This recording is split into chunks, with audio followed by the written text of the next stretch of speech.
Good evening students. Special structure के अंतर्गत आज स्ट्रक्चर नंबर 10 है। अब यहाँ पर आपको खास स्ट्रक्चर की बात, वैसे तो पूरा स्पेशल स्ट्रक्चर ही खास है, इसीलिए तो नाम रखा हूँ स्पेशल का मतलब विशेष या विशिष्ट।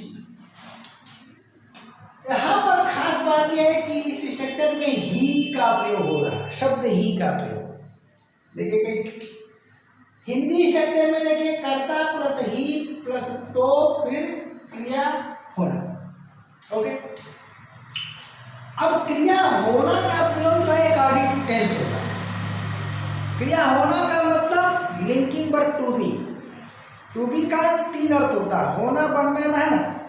होना, बनना, रहना, जिसका प्रयोग कहाँ होता है? प्रेजेंट टेंस, पास्ट टेंस और फ्यूचर टेंस में होता है। इसका मतलब इस स्ट्रक्चर का प्रयोग प्रेजेंट टेंस, पास्ट टेंस और फ्यूचर टेंस में हो सकता है।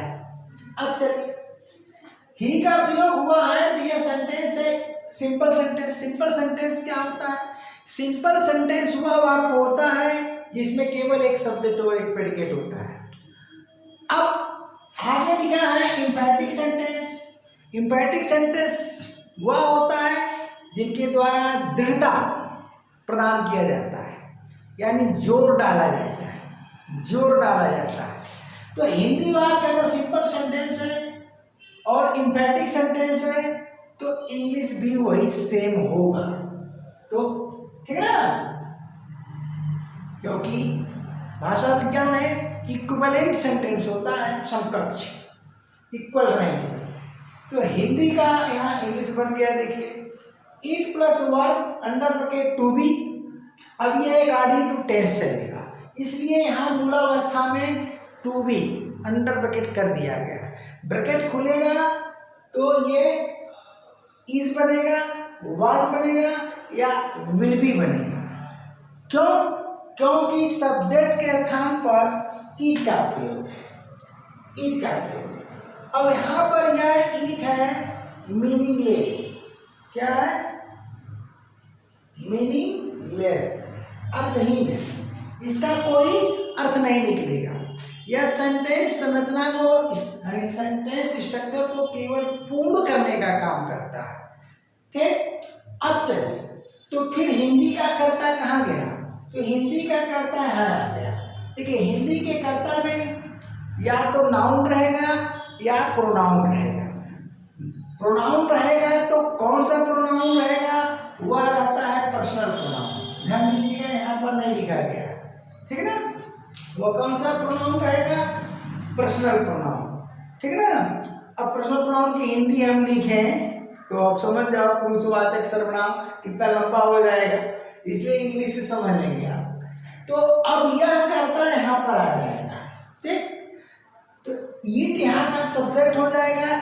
इंग्लिश सेंटेंस को पूर्ण करने के लिए ईट का प्रयोग सब्जेक्ट के स्थान पर होगा, लेकिन यह ईट मीनिंगलेस होगा। इस प्रकार के ईट के प्रयोग को क्या कहते हैं? स्पेशल यूज ऑफ ईट कहा जाता है, यानी ईट का विशेष प्रयोग, विशिष्ट प्रयोग कहा जाता है। अब यहाँ to be according to tense बदलेगा, तो प्रेजेंट टेंस में रहेगा तो ईट के अकॉर्डिंग इज लगेगा। पास्ट टेंस रहेगा तो ईट के अकॉर्डिंग वाज लगेगा। फ्यूचर टेंस रहेगा तो ईट के अकॉर्डिंग क्या हो जाएगा? विल बी हो जाएगा। अब नाउन के स्थान पर कुछ भी लिख लिएगा, आप प्रॉपर नाउन का प्रयोग कर सकते हैं और कॉमन नाउन का भी प्रयोग कर सकते हैं। पर्सनल प्रोनाउन की बात अगर करेंगे तो देखिए यहाँ लिखा गया है nominative objective case of personal pronoun. तो जैसे ही पर्सनल प्रोनाउन की बात होगी तो आप अलर्ट हो जाना। वहाँ पर 2 केसेस, या तो नॉमिनेटिव केस जिसको बोलचाल में लोग सब्जेक्टिव भी बोलते हैं, मैं नहीं बोलता, ठीक है ना। मेरे हिसाब से सब्जेक्टिव कॉम्प्लीमेंट नहीं होता है, उस सुविधा के लिए लोग बोलते हैं। इंग्लिश ग्रामर का राइटर यानी फॉरेन राइटर कहीं सब्जेक्टिव केस की चर्चा नहीं करता है, ये सब इंडिया वाले करते हैं, ठीक है ना। तो चलते हैं भाई, सब्जेक्टिव का में जो असली नाम है नॉमिनेटिव है, तो नॉमिनेटिव केस का मतलब होता है सब्जेक्टिव केस, ठीक ना। तो नॉमिनेटिव केस अथवा ऑब्जेक्टिव केस का प्रयोग किया जाएगा किसके, पर्सनल प्रोनाउन के। तो कुछ वाक्य हम आपको देते हैं, बताते हैं, ठीक ना। अब चलिए सबसे पहले हम क्या करते हैं, नाउन की बात करते हैं। तो नाउन की बात करते हैं तो यहाँ पर अगर हम लिखते हैं कि लड़का, लड़का, लड़का ही तो है, ध्यान दीजिएगा, लड़का ही तो है। हमने लिख दिया लड़का ही तो है, तो है के अनुसार यह प्रेजेंट टेंस हुआ। क्या हुआ, प्रेजेंट टेंस हुआ। अब प्रेजेंट टेंस हुआ तो लड़का के लिए नहीं, सब इंग्लिश में लड़का के लिए वर्ब नहीं यूज होगा, बल्कि इट के लिए होगा, ध्यान दीजिएगा, इट के लिए। तो हम सेंटेंस को स्टार्ट करते हैं इट से। किससे स्टार्ट करते हैं, इट से। तो इट से जब हम स्टार्ट करते हैं तो देखिए इट लिखेंगे, उसके बाद इज लिख देंगे, ठीक है ना, इज लिख देंगे। इस किसके लिए आ रहा है, इट के लिए। अब यहाँ पर लड़का की अंग्रेजी लिख देंगे, और लड़का क्या है, singular number masculine gender common है, sorry singular number masculine gender है। तो सिंगुलर नंबर मैस्कुलिन जेंडर है तो यहाँ पर हम द लगा देंगे, ठीक ना, द लगेगा क्योंकि सेंटेंस हमारा क्या है, इम्पैरेटिव है, ठीक ना, इम्पैरेटिव है। तो यहाँ पर क्या हो जाएगा, बॉय लिख देंगे। अब इसका मीनिंग ये नहीं निकलेगा कि यह लड़का है, यह वही लड़का है, ऐसा नहीं निकलेगा। इस पर मैं एक्सरसाइज करा चुका हूँ, एक्सरसाइज में आप चेक कर सकते हो, इस मार्क एक्सरसाइज मैं ऐसा सेंटेंस दिया हूँ, ठीक है ना। यहाँ पर दिस का प्रयोग करोगे तो हो जाएगा दिस इज दी बॉय, यह वही लड़का है। लेकिन दिस के स्थान पर जैसे ही इट का प्रयोग करोगे तो वह मीनिंगलेस हो जाएगा। तो ट्रांसलेशन में यह नहीं आएगा, क्या आएगा, लड़का ही तो है, ध्यान दीजिएगा। अब यह ट्रांसलेशन हुआ। अब इस ट्रांसलेशन को अगर हम ले चलना चाहते हैं पास्ट टेंस में तो कर दीजिए, लड़का ही तो था, लड़का ही तो था। अब लड़का ही तो था तो ट्रांसलेशन कर लीजिए, लड़का ही तो था। अब इसका ट्रांसलेशन क्या हो जाएगा, यहाँ पर केवल आपको इस के स्थान पर वास कर देना है और कुछ नहीं करना है, ठीक है ना। तो यहाँ पर हम वास कर देते हैं, देखिए इट वास, ठीक है ना।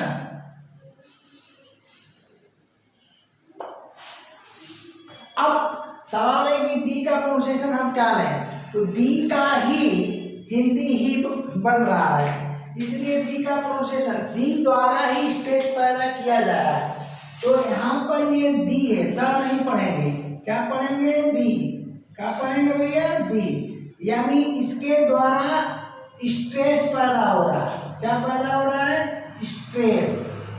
स्ट्रेस का मतलब दृढ़ता, ठीक है ना, जोर डाला जा रहा है। तो इस दी का ही अर्थ ही होता है। इसको मैं आर्टिकल के चैप्टर में बहुत बढ़िया से पढ़ाया हूँ, वहाँ आप सर्च करके मीनिंगफुल एंड मीनिंगलेस आर्टिकल की वीडियो है, उसमें सर्च करके आप चले जाइए प्लेलिस्ट में, उसको बढ़िया से पढ़ लीजिए।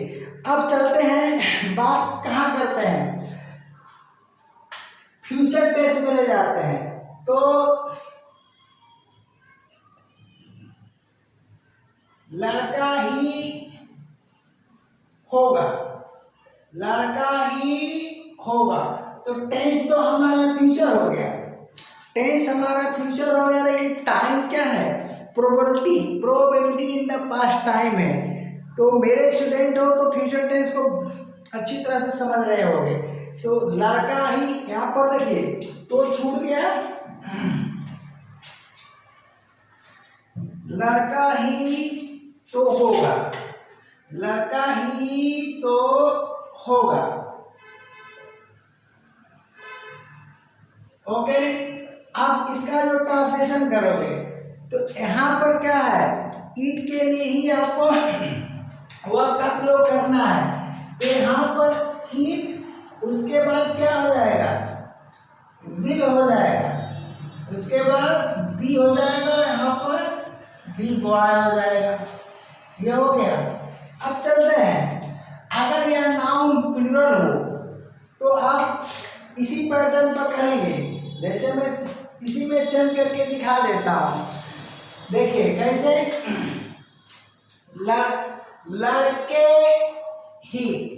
लड़के ही तो हैं, लड़के ही तो हैं। तो जब लड़के ही तो हैं आप कर दिए तो यहाँ पर आर नहीं होगा, ये तो ईट के लिए ही प्रयोग हो रहा है, बस यहाँ पर प्लूरल कर दीजिए और आपको कुछ नहीं करना है, ठीक है। तो अब आगे देखिए, यहाँ पर लड़के ही तो थे, लड़के ही तो थे, यहाँ पर बना लीजिए लड़के ही तो होंगे। क्या करिए, लड़के ही तो होंगे, ये बना लीजिए, ठीक। अब देखिए, लड़के ही तो थे, तो वर्ग का प्रयोग नहीं होगा, यहाँ पर क्रिया वही रहेगी, आप केवल बायस कर लीजिए, लड़के ही तो होंगे, इट विल बी, यहाँ पर बायस कर लीजिए, समझ गए होंगे, ठीक ना। अब चलिए नाउन की बात समझ गए हैं। अब यहाँ पर अगर आप प्रॉपर नाउन का प्रयोग करते हैं, प्रॉपर नाउन का, तो भी कोई प्रॉब्लम नहीं है। जैसे हम कहते हैं कि मोहन ही तो है, मोहन ही तो है, चलिए मोहन ही तो है, हमने ये कर दिया, मोहन ही तो है, सेम पैटर्न पर। तो मोहन क्या होगा, हमेशा सिंगुलर रहेगा। आप लड़का से लड़के तो बना दिए, ठीक ना, लेकिन मोहन का प्लूरल आप नहीं बना पाएंगे। तो मोहन ही तो है, इसका क्या हो जाएगा, इट, ध्यान दीजिएगा क्या हो गया, इसका क्या हो जाएगा, इट इज, ठीक ना, it is Mohan, it is Mohan, हो गया। आप चलिए फुल स्टॉप कर दीजिए, मोहन ही तो था, अगर आप करते हो कि मोहन ही तो था, ठीक ना, मोहन ही तो था, मोहन ही तो था, ठीक। तो मोहन ही तो था, तो आप क्या करोगे, यहाँ पर इट वाज कर दोगे, इट वाज क्या, मोहन कर दोगे। अब यहाँ पर आगे का प्रयोग नहीं होगा प्रॉपर नाउन होने के कारण। अब आगे अगर सेंटेंस आप लेते हो, मोहन ही होगा, मोहन ही होगा, ध्यान देना, मोहन ही होगा, मोहन ही, यही है भैया, तो मोहन ही होगा। चले, तो ट्रांसलेशन क्या होगा, कर लीजिए, इट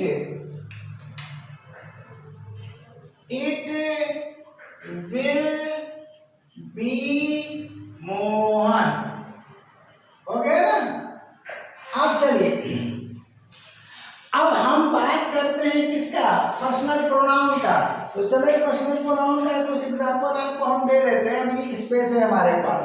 तो यहाँ पर मैं देता हूँ, मैं ही तो हूँ, मैं ही तो हूँ, मैं ही तो हूँ, ठीक, मैं ही तो हूँ।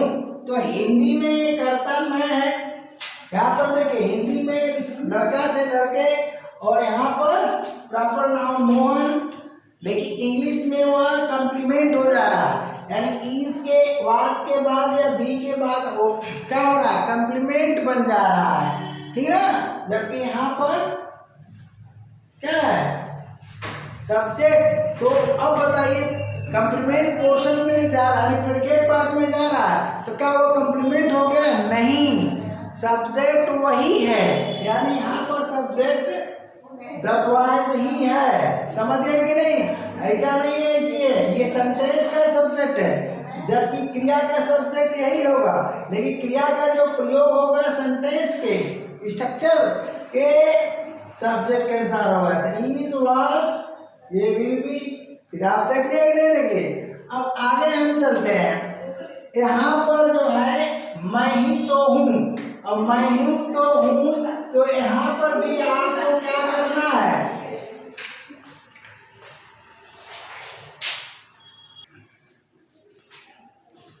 हाँ मैं ही तो हूँ, तो यहाँ पर आप क्या करोगे, यहाँ पर भी वही पैटर्न लगाओगे। आई एम का प्रयोग आपको नहीं करना है, इट इज लिखोगे, इट इज लिखेंगे। अब इस नियमानुसार पर्सनल प्रोनाउन का या तो नॉमिनेटिव केस या ऑब्जेक्टिव केस का प्रयोग करोगे। इट इज आई आमिक मी, ध्यान देना, आई लिखोगे तो कैपिटल में और मी लिखोगे तो स्मॉल में।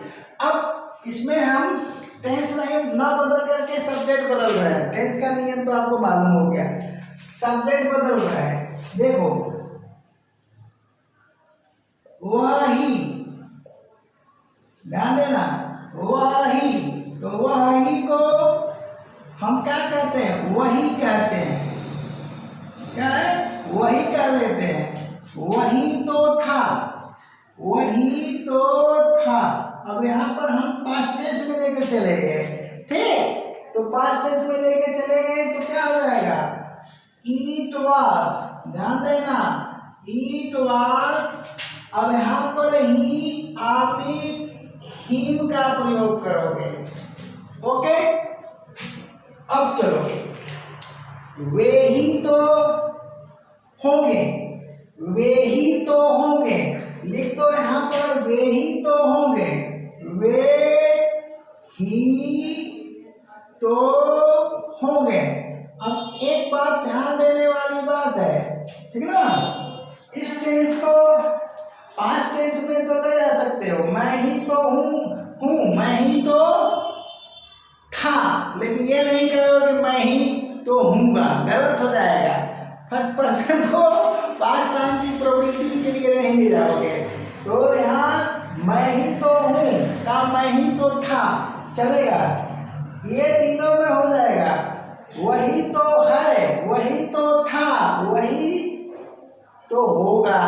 अब यहाँ पर वे ही तो होंगे या वे ही तो हैं या वे ही तो थे, समझ रहे हैं आप? तो यहाँ पर हम फ्यूचर टेंस में बनाए, तो फ्यूचर टेंस में बना रहे हैं तो क्या हो जाएगा, इट विल हो जाएगा और उसके बाद बी हो जाएगा, ध्यान दीजिएगा। अब यहाँ पर हम दे का प्रयोग करेंगे या देम का प्रयोग करेंगे, दोनों सही है। तो दे क्या है, नॉमिनेटिव केस, और देम क्या है, ऑब्जेक्टिव केस। हम ही तो हैं, हम ही तो हैं, तो चलिए हम ही तो हैं, इसको भी कर लीजिए, हम ही तो हैं, हम ही तो हैं, ठीक, हम ही तो हैं। अब चलिए हम ही तो हैं, हम ही तो हैं। अब यहाँ पर आपको करना है कि ईट इज, हाँ, अब यहाँ कैपिटल नहीं लिखना है, आपको स्मॉल से लिखना है, वी लिख दीजिए या अस लिख दीजिए, ठीक।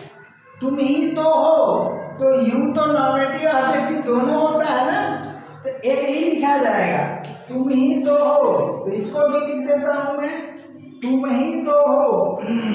चलिए, तुम ही तो हो, तुम ही तो थे कर देता, तुम ही तो थे, तुम ही तो थे, तो तुम ही तो थे अगर मैं कर दिया, तो अब बताइए क्या हो गया, ईट वाज केवल यू लिखोगे, क्योंकि यू नॉमिनेटिव केस भी होता है ऑब्जेक्टिव केस, ठीक है ना।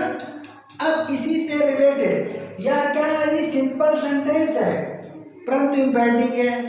अब इस सिंपल सेंटेंस का प्रयोग हम कॉम्प्लेक्स सेंटेंस में भी कर सकते हैं। कहाँ पर? इसे हम प्रिंसिपल क्लास बढ़ा सकते हैं कॉम्प्लेक्स सेंटेंस के अंतर्गत, ठीक ना।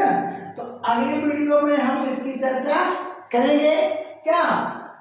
कॉम्प्लेक्स सेंटेंस में इसे हम प्रिंसिपल क्लास के स्थान पर प्रयुक्त कर देंगे, यानी ये सारा जो है हिंदी में प्रिंसिपल क्लास बन जाएगा और इसके आगे हम एडजेक्टिव क्लास लिख देंगे।